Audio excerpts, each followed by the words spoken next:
Kakapasok na balita po tayo mga kababayan.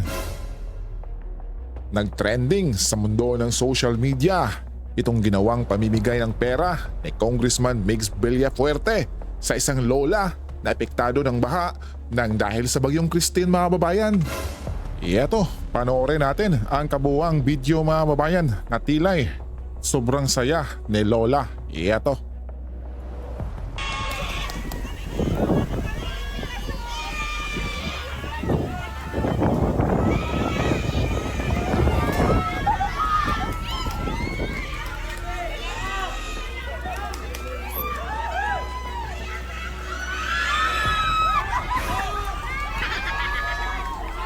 Yung 500.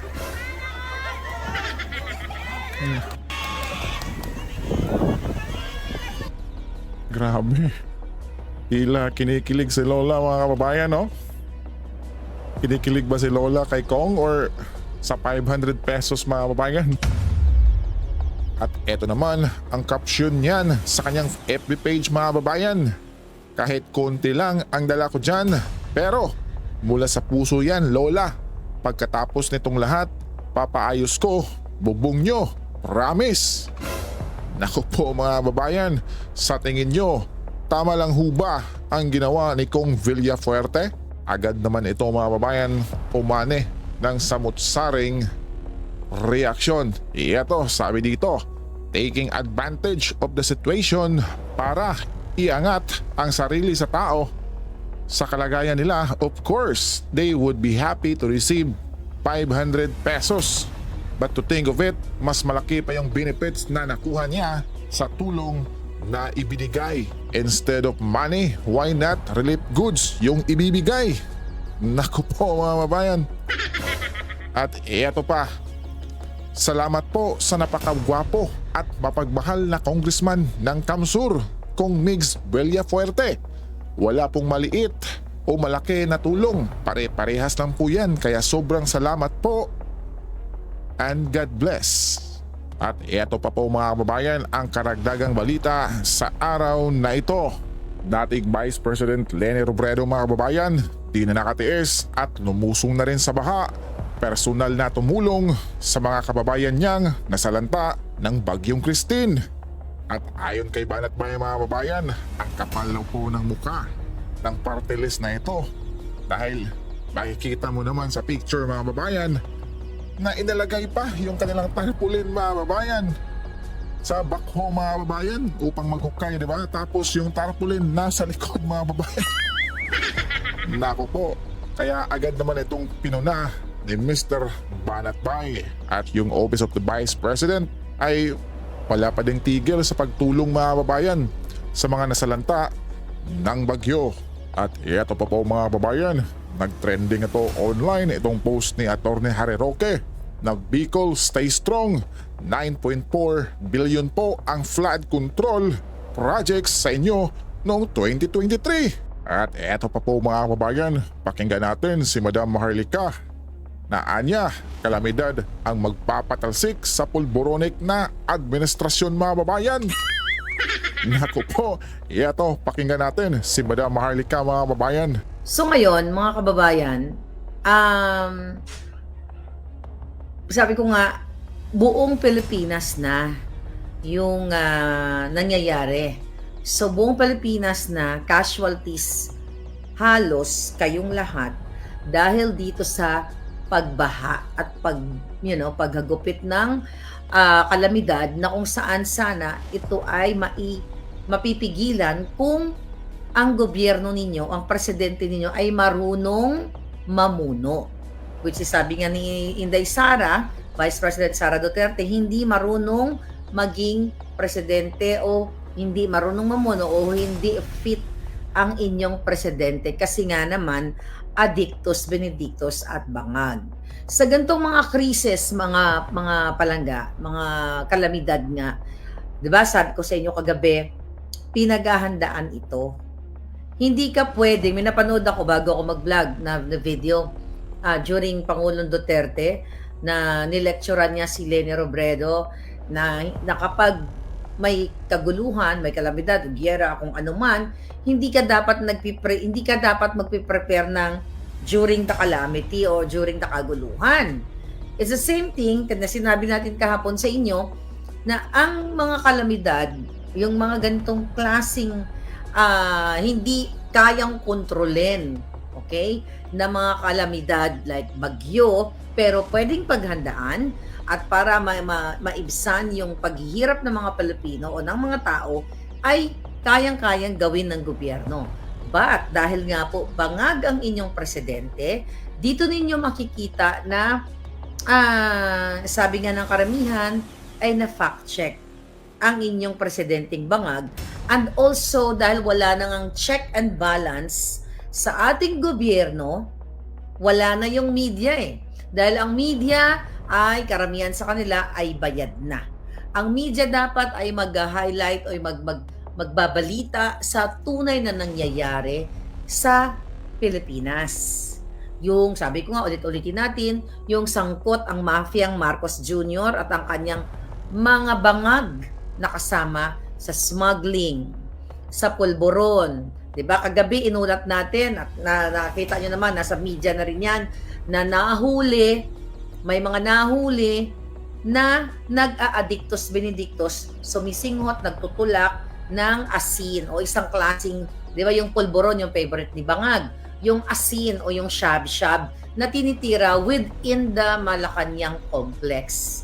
Sabi ko sa inyo kagabi, ang dahilan kung bakit nahuli yun, dahil ang nagchuchu doon ay PSG.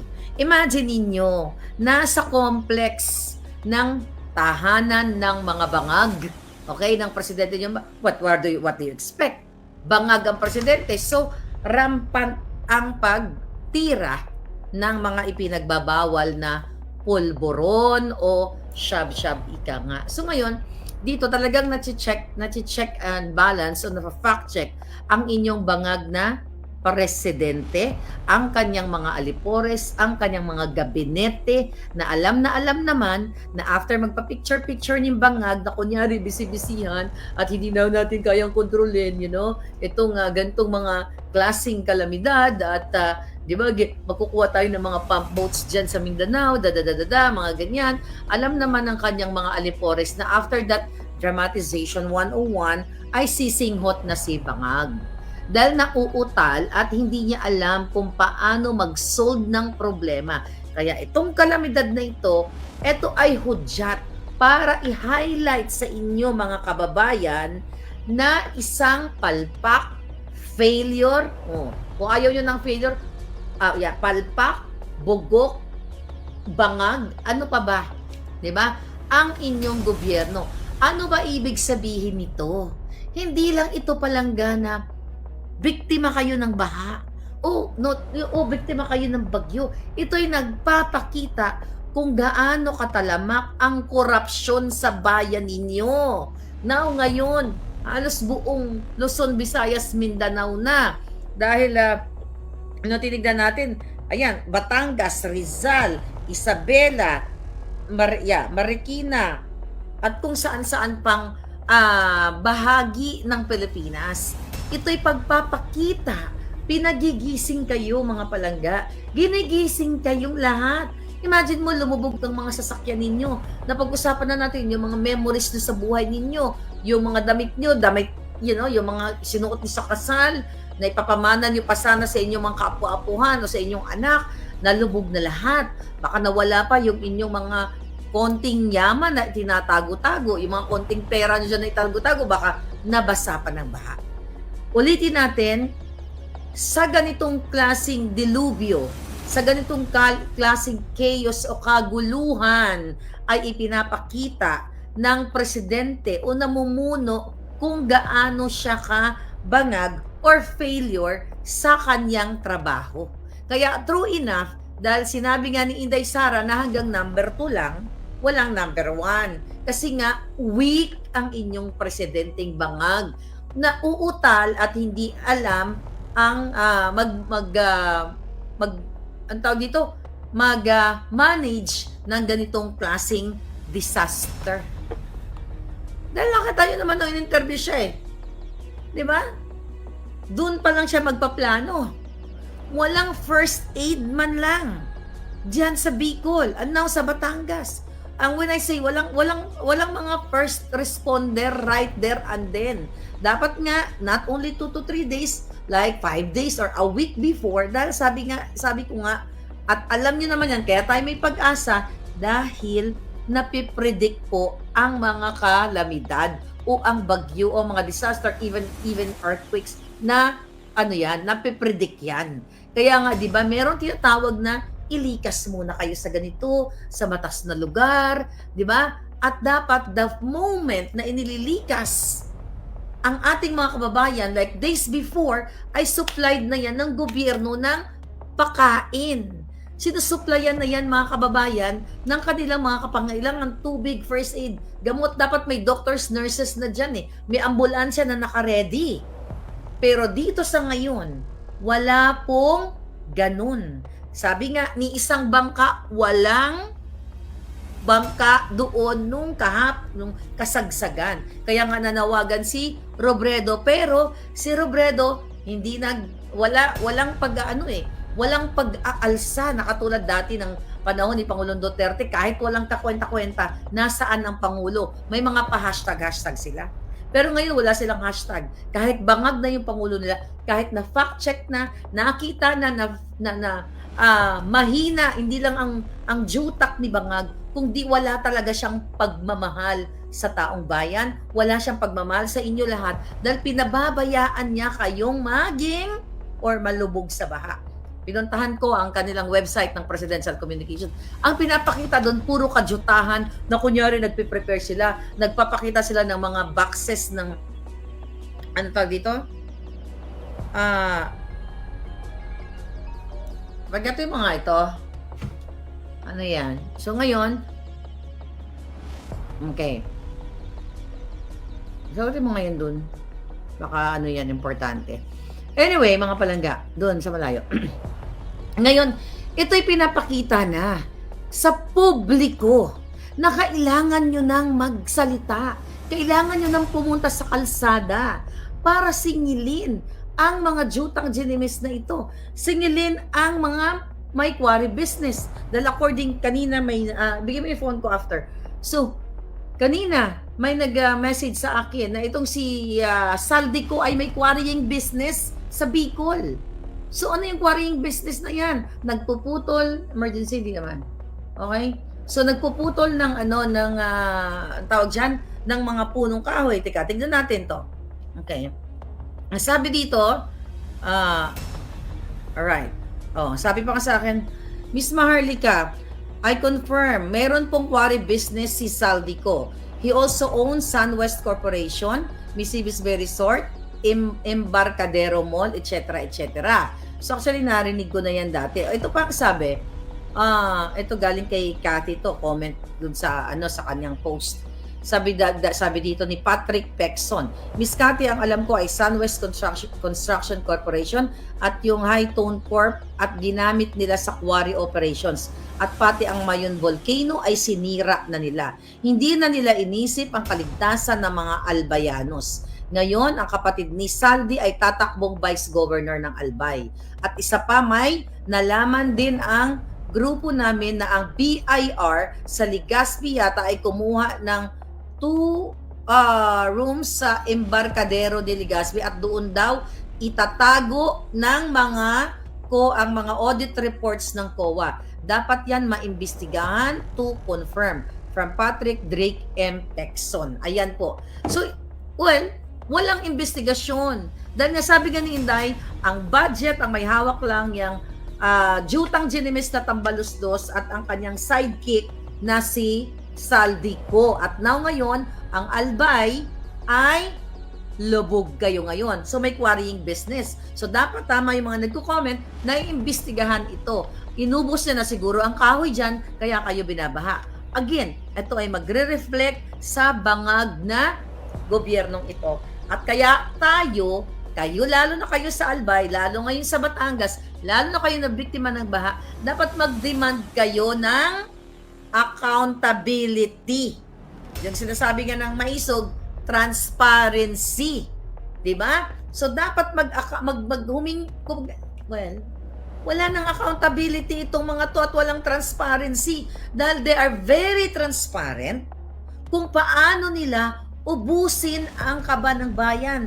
Bangag Jr. is very transparent nung niloko kayo ng kanyang State of the Nation address na meron daw 5,500 flood control sa buong Pilipinas. Pero ano nangyari? Again, this is a check and balance or fact-checking na ginawa ng langit, ng Diyos, ng Tadhana, ng Supreme Being para magising kayo. Para hindi na kayo magtanga-tangahan, hindi na kayo magpabudol pang muli. Kahit anuman ang inyong political affiliation whatsoever, kitang-kita na ginigising kayo ng Diyos.